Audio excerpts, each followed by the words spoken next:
we know that torque means turning effect, which is defined as R bar cross F bar. It is the cross product of two vectors. That means you multiply two vectors, will also get the output as a vector. Now we are interested in knowing the direction of that torque. For that, for a cross product, in fact, we can use a rule called something like corkscrew rule. We can use this rule to identify the direction of a cross product of two vectors. It is quite simple. Let us imagine a cork, a needle with a heavy head. Let this is the tip of the needle. It is like this. Any needle that we use in our daily life, like this. Now head is at the bottom, tip is at the edge. We want to find the cross product. Let us imagine that the direction of the R bar is here, the direction of the F bar is here, and we want to find out R bar cross F bar. So whenever we want R bar cross F bar, we shall rotate the head of the screw from R bar towards F bar, like this. We have to rotate from R bar to F bar. That means we have to rotate it actually in anti-clockwise direction. Let us visualize.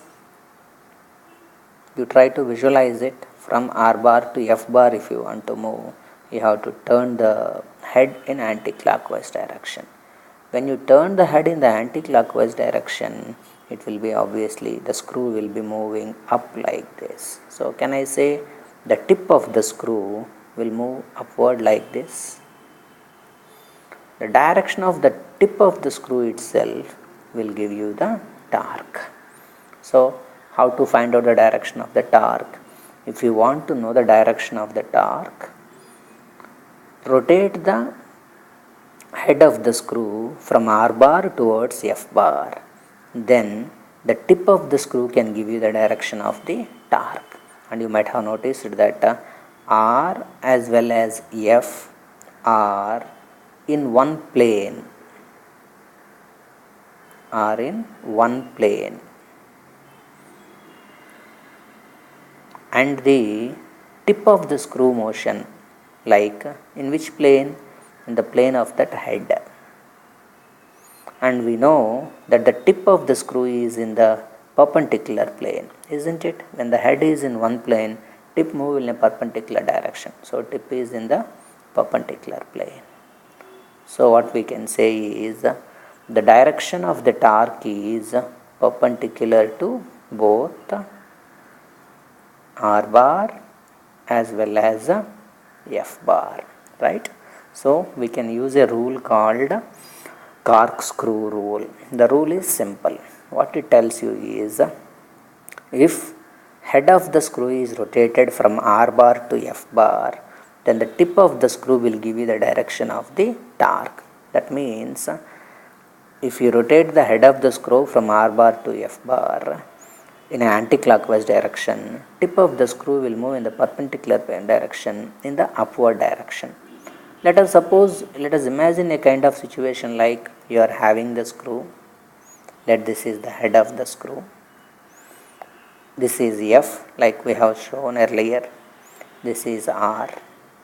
Now you want not R bar cross F bar, but F bar cross R bar. So what shall I do? If we need F bar cross R bar, we shall rotate not from R to F, but from F to R. Like this we shall rotate. We shall rotate the head of the needle or a screw from F to R. When you rotate it like this, actually when you rotate it like this, it is like a clockwise rotation, isn't it? When you rotate it like this in the clockwise direction, then the tip of the screw is not going to move in upward direction, the perpendicular plane, rather in the downward direction.